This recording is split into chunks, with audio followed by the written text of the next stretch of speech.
Masihkah ada orang Kristen yang membawa korban keselamatan, korban penghapusan dosa, dan korban lainnya? Masih. Dan itu Masih. sampai detik ini. Itulah Ekaristi atau perjamuan kudus. Kok kira Berarti siapa saja yang ngaku apologet, yang bilang hukum Taurat sudah tidak berlaku, sini saya jambak kepalanya. Silakan. nah, saya mau tanya kakak ini. Soalnya kan kalau bicara tentang penghakiman itu nanti muncul di perjanjian baru. Nah, dibandingkan penghakiman di perjanjian baru itu kan penghakimannya itu misalnya semua orang yang percaya kepada Yesus Kristus baru bisa selamat. Itu maksudnya titiknya di situ kan, penghakiman perjanjian baru. Nah, bagaimana dengan orang-orang di perjanjian lama? Oke. Orang-orang yang di perjanjian lama kan Tuhan Yesus 2000 tahun yang lalu sudah turun ke dunia orang mati kan? Duh, nggak bisa dong. Gimana? Maksudnya nggak bisa gimana? Oke, ini kan Anda bertanya dengan orang-orang yang setelah kedatangan Kristus. Tuhan Yesus itu kira-kira sebentar. Tuhan Yesus itu kira-kira turun ke dunia orang mati mau ngapain? Tiduran. Berarti kalau begitu apakah ada keselamatan di dunia orang mati? Ada dong, kan Tuhan Yesus itu mengeluarkan mereka semua yang terpenjara di kuburan. Loh, abang kan udah baca itu 1 Petrus itu. Ngapain Yesus turun ke dunia orang mati? Ya untuk itu. Untuk apa traveling? Rebahan? Bukankah 3 hari 3 malam itu cuman sekedar proklamir? Itu pun dikhususkan untuk orang-orang di... Bukan sekedar proklamir. Kalau abang baca di perjanjian lama, Allah itu berulang kali berjanji akan menyelamatkanmu. Coba baca di Mazmur kan. Dia mengangkat kamu dari dunia orang mati. Itu Kristus itu ngapain? Makanya di dalam Injil, 4 Injil sinoptik dikatakan kuburan orang-orang kudus terbuka. Mereka semua terangkat ke Firdaus. Loh, itu kan abang nggak baca? Kebangkitan loh kak. Kalau bahasanya kakak seperti itu berarti larinya ke kebangkitan. Terus yang Bukan, kedua, belum dibangkitkan. ya soalnya Tapi gini bang, dibawa ke Firdaus, abang tahu nggak ngapain? Belum ada kebangkitan bang, karena Kristus itu belum menghakimi. Kebangkitan hanya terjadi nanti ketika dia datang. Mereka itu semuanya yang menantikan Mesias, itu semuanya sudah dibawa ke Firdaus, sudah menantikan di pangkuannya Abraham semua. nah, penghakiman yang bisa kita lihat untuk orang perjanjian lama itu di mana? Semua akan dihakimi. Jadi gini bang, kan tadi udah saya jelaskan. Maksudnya gini kak. Ukuran misalnya, tadi kan saya suruh bilang, ini kita diskusi aja ya, jangan sampai timbul kebencian di antara kita. Ya, jadi maksud saya ini, pertanyaan saya itu, kalau orang-orang di zaman kasih karunia atau perjanjian baru itu kan dihakimi menurut iman. Kok bilang ini zaman kasih karunia? Sejak kapan? Tunggu. Beda. Ini kita bicara tentang penghakiman, tapi saya larinya ke sana. Misalnya orang-orang di perjanjian baru itu dihakimi berdasarkan iman mereka kan? Semua orang dihakimi sesuai dengan perbuatannya. Ya ampun. Coba Wahyu 14 ayat 13 dasarnya. Kakak kayaknya nggak nangkap maksud saya. Maksud saya gini, apa perbedaan penghakiman perjanjian baru dan perjanjian lama? Gitu Semuanya aja. sama. Tidak ada Kok beda. sama? Tuh. Makanya saya tanya, kamu bilang ini zaman kasih karunia. Jadi zaman perjanjian lama Tuhan tidak punya kasih karunia. Sekarang saya Tuhan kalau itu begitu berubah-ubah, Bang. kalau begitu kasih karunia itu berbicara tentang apa? Kasih karunia bicara tentang keselamatan, kehidupan kekal. Makanya Yesus berjanji kepada seluruh para nabi dan orang-orang di perjanjian lama, akulah Allah yang akan menyelamatkan kamu. Kapan? Ya waktu dia mati. Mereka semua itu sudah disatukan di dalam Kristus, dalam kematian, penguburan, dan kebangkitannya. Kita belum. Semuanya akan sama. Penghakiman itu nggak ada yang timpang, Bang. Ingat, Tuhan itu adalah hakim yang adil. Oke kak, oke, saya nangkap. Ya, yang kedua, persyaratan untuk keselamatan di dalam PL itu ada nggak? Terus persyaratan untuk keselamatan, maksudnya gini, pertanyaannya gini, persyaratan untuk keselamatan di dalam PL itu apa? Dan persyaratan untuk keselamatan setelah kedatangan Yesus itu apa? Hukum orang Kristen adalah hukum Taurat. Hukum Tuhan itu tidak pernah berubah dulu, sekarang, dan sampai selama-lamanya. Jadi timbangan yang digunakan itu adalah Taurat. Bahkan orang yang tidak mengenal Taurat pun dalam hati nuraninya dituliskan hukum Taurat itu oleh Tuhan. Kamu kira hukumnya orang Kristen apa? Hukum Taurat, Bang. Jangan membunuh, jangan berzina, jangan bersaksi dusta. Emang kau sekarang kalau udah Kristen nggak berlaku lagi hukum itu? Oke, kalau Saya tanya kamu. apa Allah itu, ini saya kasih tahu, makanya saya bilang, Bang, orang Kristen ini mengira Allah itu mengubah hukumnya. Allah tidak pernah mengubah hukumnya sampai detik ini. Hukum orang Kristen dari dahulu sampai sekarang itu adalah Taurat. Itu tidak pernah berubah. Jadi tolak ukur apa yang digunakan Tuhan untuk menghakimi orang di Perjanjian Lama dan di Perjanjian Baru sama. Hukum Taurat itu. Itu memangnya apa sekarang?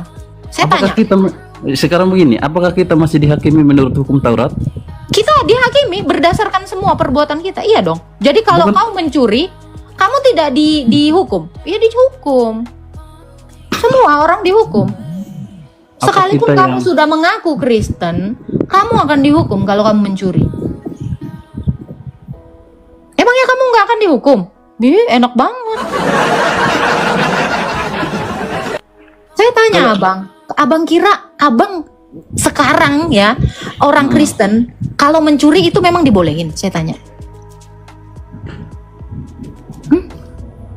Saya tanya. Kristen pencuri. Orang Kristen kalau mencuri emang dibolehin? Saya tanya. Enggak. Iya sama dong hukum Taurat. Di dalam 10 hukum Tuhan juga dikatakan jangan mencuri.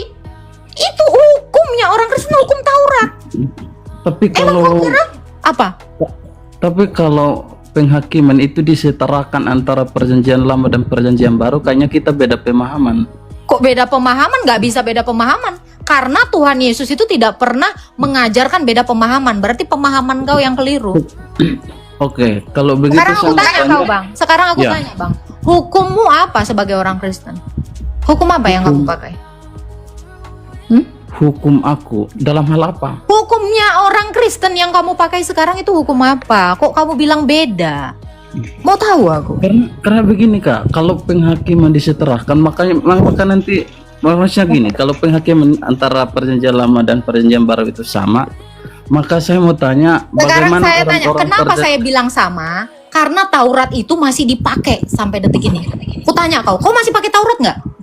Sekarang semuanya berlaku apa enggak? Ya berlaku lah. Kamu mencuri nggak? Aku tanya. Itu salah satu contoh. Oke gini Kak.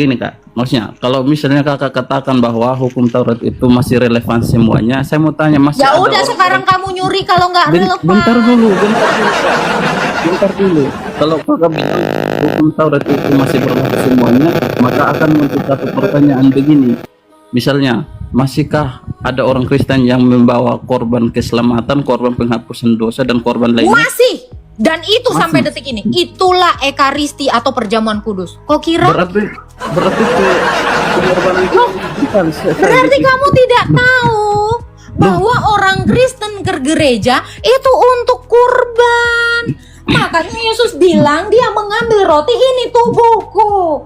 Dia ambil cawan, ini darahku, menjadi korban bagi kamu. Loh, makanya aku ini bilang nggak tadi, pernah kurban. kalau memang dengar dulu, kalau memang hukum Taurat itu masih berlaku semua, kenapa orang tidak membawa misalnya membuat itu kesalahan? kamu, bukan semua. Sabar dulu Kak. Kenapa dipotong? Dengerin dulu. Apa, coba. Dengerin dulu. Soalnya aku jujur lah, mohon maaf ya, aku mau bantah perkataan Kakak bahwa Sekarang saya tanya, nanti bantahnya. Kalau kamu katakan hukum di Perjanjian Lama dengan di Perjanjian Baru berbeda, saya tanya hukum di Perjanjian Baru apa? ini memang beda, tunjukkan bedanya. Oke, tentang penghakiman atau apa ini? Jangan saya tanya dulu. Kamu bilang tadi kan penghakiman. Apa dasar penghakiman itu? Ya dari Taurat. Saya tanya, hukum di Perjanjian Lama adalah Taurat. Hukum di Perjanjian Baru apa? Hukum di perjanjian baru kalau kita berbicara tentang penghakiman maka larinya kepada iman. Kenapa iman? Di mana Karena dasar Alkitabnya dikatakan hukum itu berdasarkan iman? sekarang Enggak. Saya mau pakai data. Loh, iya Saya mau Yohanes pakai 3 ayat data. 16. Apa bunyinya? Baca. Silakan baca. Setiap orang yang percaya karena begitu besar kasih Allah akan dunia ini sehingga ia mengaruniakan anaknya yang Apa tunggal itu? supaya setiap Apa itu? Loh, Nggak dengar nyambung. dulu. Apa Dengar dulu. hukumnya? Tentang penghakiman ya. Ini tentang penghakiman ya. Kembali ke penghakiman.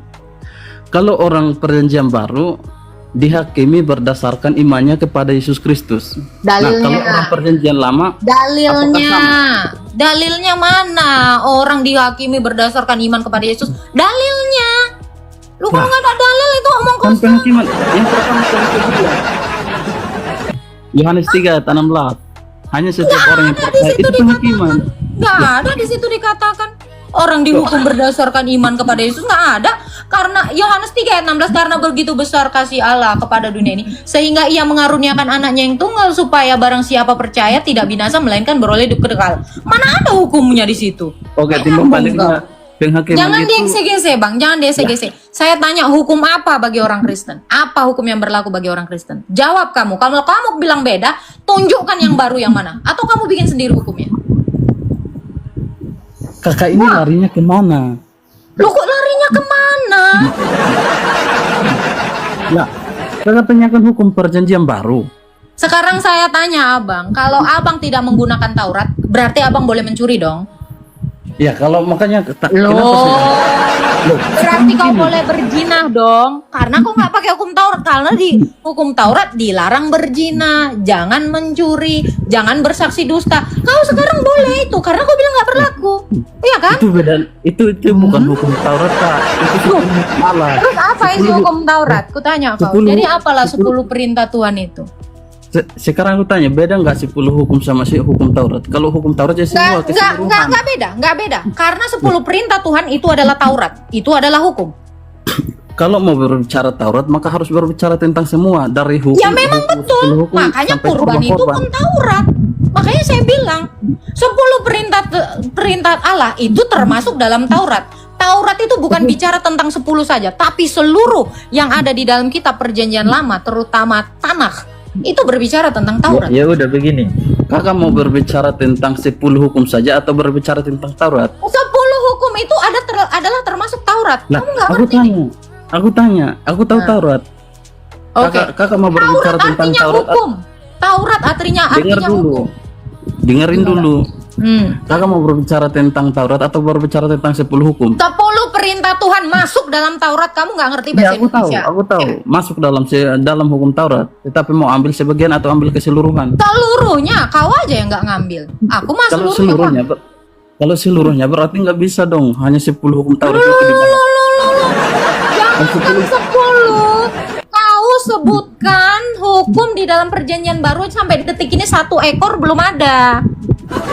Emang nggak ada hukum Taurat? Apa hukum di dalam perjanjian baru? Kamu sebutin kalau memang beda. Sebutin kalau kamu memang bilang beda. Biar saya jabarkan. Aku tadi kan cuma bilang perbedaan antara penghakiman perjanjian baru dan penghakiman perjanjian Semua lama, bukan penghukuman hukumnya. itu berdasarkan hukum Taurat. Penghakiman itu berdasarkan hukum Taurat. Aku bilang. Kalau kakak bilang Bahkan nih, saya kasih tahu deh Bang, kamu dengarkan. Tidak ada pengampunan dosa, cari di bawah. Cari ayatnya. Tidak ada satupun pengampunan dosa kalau tidak melalui penumpahan darah. Itu di dalam hukum Taurat yang sampai detik ini itu di dalam perjanjian baru. Kamu saya kasih tahu. Gini. Sabar. Ini biar kamu tahu. Kamu nggak tahu apa-apa tentang hukum. Ya saya bilang kamu tidak tahu apa-apa tentang Taurat. Ini ada dalilnya. Biar kamu tahu. Kamu itu bahkan hingga detik ini harus berkorban, Bang. Korban apa? Perjamuan kudus itu kurban. Tidak ada pengampunan tanpa penumpahan darah. Ini bicara korban. Ayatnya di Ibrani 9 ayat 22. Kamu tahu Ibrani 9 ayat 22 itu perjanjian baru. Menurut hukum Tuhan, kalau ada orang berdosa dia harus menyucikan dirinya dengan penumpahan darah. Rasul Paulus mengutip ini dari kitab Imamat. Pernah baca ayat ini? Pernah baca nggak ayat ini? Kamu nggak akan pernah baca ayat ini. Kamu bacanya Yohanes 3 ayat 16 saja. Makanya saya bilang, siapa saja yang ngaku apologet yang bilang hukum Taurat sudah tidak berlaku, sini saya jambak kepalanya. Sini, apologet mana? Keluar kamu dari Kristen. Kalau kamu bilang hukum Taurat tidak berlaku sekarang. Kamu ini kedoktrin siapa ini? Kenapa seperti ini ajarannya kacau? Saya. Siapa yang bilang? Kalau memang hukum Taurat itu tidak berlaku, kamu curi sekarang. Pantaslah kau jadi pencuri. Siapa yang tidak mengizinkan menghormati orang tua? Nah itu, jadi kamu kira hukum Yesus sendiri bilang 1 iota pun dari hukum Taurat itu tidak ada yang kutiadakan. Itu perkataan Yesus. Kita semua itu melakukan itu, termasuk kurban itu kita lakukan dalam bentuk ekaristi atau perjamuan kudus. Karena Yesus sendiri bilang, aku domba, aku anak domba Allah. Berarti kita berkorban dengan darah dan tubuh Kristus. Siapa yang bilang gak berlaku? Silakan Oscar. Itu ayatnya tadi. Sekarang saya tanya kamu serius nggak buat kurban lagi? Sekarang Bu, saya mau bertanya dulu Kak. Apakah masih ada orang yang letakkan tangan di atas domba ketika ia berbuat dosa dan membunuh domba itu kemudian mempersembahkan sebagai korban penghapusan dosa? Ada. Berarti itulah perjamuan kudus. Kamu ngerti nggak? Ketika Yesus mengatakan, lu kok nggak bisa? 1 Korintus 11 ayat 22, 23, 24, 25, 26. Kok nggak baca Alkitab? Bang, saya tanya kamu. Yesus disebut Yohanes itu siapa? Anak domba Paskah Allah bukan? Saya tahu anak domba. Yang saya pertanyakan itu, saya tanya, kenapa Yesus disebut anak domba? Saya tanya kamu, kenapa Yesus disebut anak domba? Justru karena dia itu jadi kurban. Yohanes 3 ayat 16, karena begitu besar kasih Allah sehingga dia mengaruniakan, dia mengorbankan anaknya yang tunggal. Kok masih nggak mikir ayat itu? Kok dodol kali, botolnya gorila banget. Yesus itu berkorban untuk kamu. Kamu kira Yesus di kayu salib ngapain? Hah? Lagi ngapain dia? Lagi acting? Dia tanya kamu, Yesus di kayu salib sebagai apa? Sebagai apa dia? Menyerahkan tubuh dan darahnya kepada kamu dan saya dan semua orang. Sebagai apa Yesus di kayu salib? Saya tanya, Yesus itu di kayu salib sebagai apa? Tiduran. Yesus ngapain di kayu salib? Kakak jawabannya lari dari pertanyaan saya. Di bawah aja lah kau yang lari. Itulah aku metode. 2 hari ini orang yang ngaku Kristen gak ngerti dia perjamuan kudus itu adalah kurban. Please, 1.400 orang hari ini, kalian kira Yesus ngapain di kayu salib? Saya tanya kalian, ngapain sih Yesus di kayu salib? Hah? Ngapain Yesus di kayu salib? Menjadi korban kan? Berkorban kan? Astaga Tuhan, kalian ngapain aja sih diajarin sama pendetanya? Islam itu sista, patutlah. Berjemur katanya. Salah bang. Makanya kenapa Nabi Yohanes, saya bukan bicara Rasul Yohanes ya, Yohanes 1 ayat 29. Kenapa Nabi Yohanes itu mengatakan, anak domba Paskah Allah datang menghapus dosa dunia. Kalian baca itu, Yohanes 1 ayat 29. Nabi Yohanes sendiri yang bilang bahwa Yesus itu datang sebagai domba. Makanya dikatakan ini tubuhku, ini darahku. diserahkan bagi kamu, perbuatlah ini sebagai peringatan akan kematianku sampai aku datang. Baca 1 Korintus 11 ayat 23 sampai 26. Oh, ini gimana? Kalian kira Yesus itu ngapain di kayu salib? Jemuran? Ngapain? Udah ngapain dia? Mau taming? Enggak. Yesus itu menjadi kurban bagi kamu. Nih, gimana sih kalian? Ya kali kalian masih belum paham. Saya sedih nengok orang Kristen kayak gini. Gak tahu kurban. Oscar.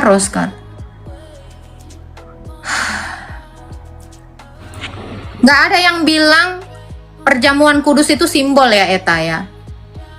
Tidak pernah Yesus bilang, inilah simbol tubuhku. Gak ada dia bilang gitu. Inilah tubuhku.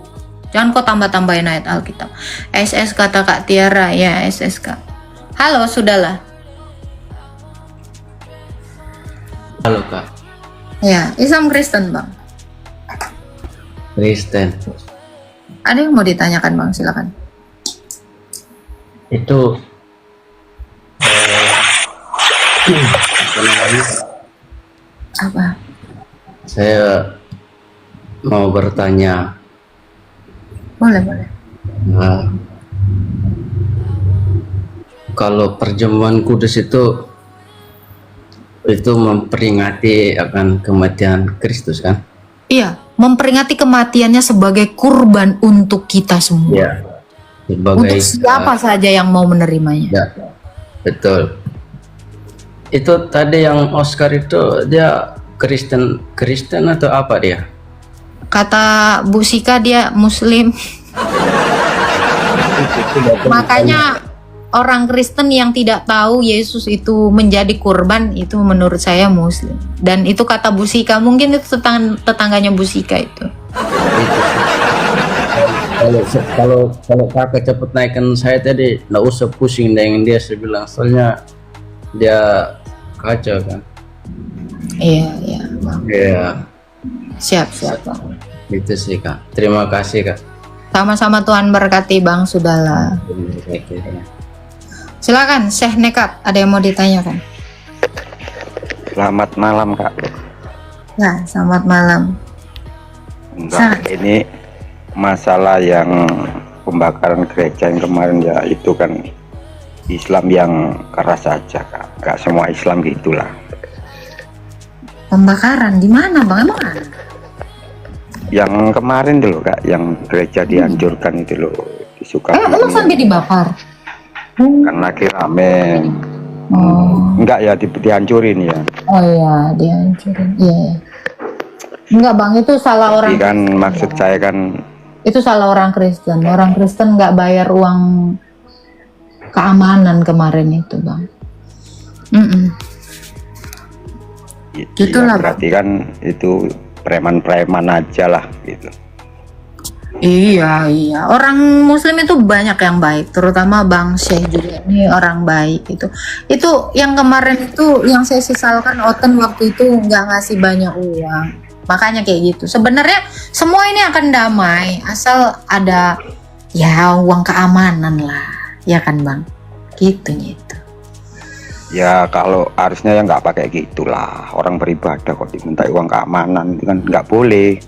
Nggak apa-apa Bang, kan ada ayatnya, ya kan? Ya yang pemahamannya kurang ya dipakai lah. Enggak loh, At-Taubah 29 kan jelas. Lah orang yang tidak beriman kepada sampai mereka bayar jizya. Itu betul Bang. Mereka sebenarnya orang-orang yang itu Bang, itu sedang menjalankan ayat agamanya. Orang Kristennya aja yang saya bilang nggak mau tunduk sama mayoritas itu sih Bang. Wah, janganlah, mayoritas nggak boleh dipakai untuk mendiskriminasikan yang kecil aja lah. Saling menghargai aja lah. Betul. Saya juga sangat menghargai. Teman-teman saya tuh banyak yang Muslim baik-baik sendiri, baik-baik semua kok. Banyak itu baik semua. Yang Ya, penting kita di pinter-pinter kita juga Muslim itu nggak senang juga sih lihat gitu kan. jadi Betul. kayak apa gitu loh. Walaupun saya muslim kan janganlah gitu loh. Ya nggak semua muslim setuju lah dengan cara mereka, itu nggak semua muslim gitu loh. Tapi kan mereka melakukan dalil, Bang. Nah itu makanya itu kan pengkajiannya itu kurang gitu loh. Jadi dia dibaca langsung ditelan, bukan dikaji lagi. Emang harusnya nggak langsung ditelan, Bang?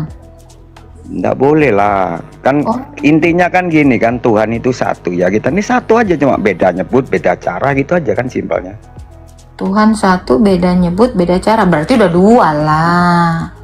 Nah kalau situ nyebutnya Yesus, mungkin kan orang kok jadi Tuhan kan gitu kan, yang nggak tahu.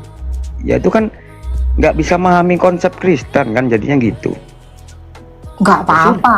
Ya sudah lah, nggak apa-apa kan. Kan apa hubungannya gitu? Yesus Tuhan, terus kenapa? Emangnya kan kenapa gitu loh? Pertanyaannya kenapa? Nah, kan Masalahnya Bang, apa? gini loh Bang, kalau nggak ditanya-tanya gitu, nggak rusuh, kan nggak dapet duit. Ikan supaya dapet nih uang, ya memang harus dipertanyakan biar orang Kristennya emosi. Terus kan dapet uang damai gitu loh. Wah, nggak barokah. Ya nggak apa-apa, yang penting kan dapet duit loh Bang. Orang sekarang ini ya Bang, Abang percaya nggak? Orang menghalalkan segala cara untuk dapat uang, setuju nggak? Ya setuju. Iya, bahkan orang banyak yang jual agama kan, Ya. untuk dapat uang, dapat pamor, dapat nama. Ya memang itu. Sekarang orang-orang tuh bahasnya Tuhan Yesus, biar apa? Biar dianggap ngerti ayat, dianggap ngerti agama. Kan emang menurut saya ya memang yang terakhir kali terjadi ini ya memang seperti itu, cari uang paling cepat Bang, jualan agama. Tapi kan apa ya? Kita ini nanti nggak akan bisa rukun kalau gitu terus. Ini saya ngomongkan Muslim loh ya, yang saya omong bukan. Ya. Ya, kan saya juga Muslim kok gitu loh. Teman saya banyak juga, saya kan di Tenggarong, Kalimantan Timur. Banyak orang Dayak Kristen baik-baik saja. Kenapa gini kan jadi nggak enak gitu loh? Kenapa sih kok gitu? Apa yang dirugikan gitu kan gitu?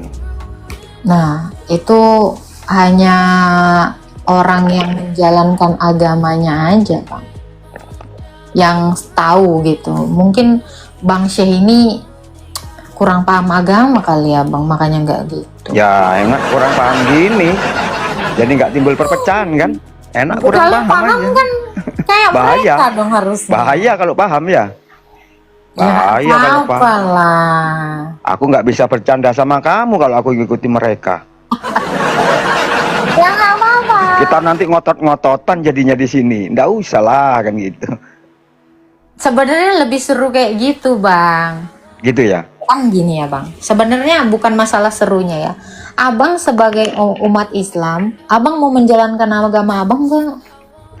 Ya mau. Nah, mereka itu yang rusuh itu lagi menjalankan agamanya, Abang enggak. Tapi yang mereka jalankan tuh hadis. Kalau di hadis kan Itu Quran ada Bang. yang sohe, ada yang Taubah enggak. 29 itu Quran. Itu Quran itu. Abang udah pernah baca? Halo? Bener, berarti Abang ini nggak tahu agama. Mereka yang tahu agama karena Enak setengah-setengah. tuh kan ngaku dia. Yang penting rukun. Ya itu kalau orang Muslim yang beragama setengah ya kayak Abang pengennya rukun. Kalau yang paham agama ya gitu Bang. Jadi makanya saya bilang Bang, kerusuhan yang terjadi di rumah ibadah yang bukan rumah ibadah menyangkut orang Kristen itu sebenarnya mutlak kesalahan orang Kristen karena tidak bayar jizya. Itu makanya ini dari tadi saya sarankan teman-teman Kristen banyak-banyak lah ngasih uang keamanan biar aman. Ingat ya Bang, uang keamanan buat aman, betul nggak? Nah itu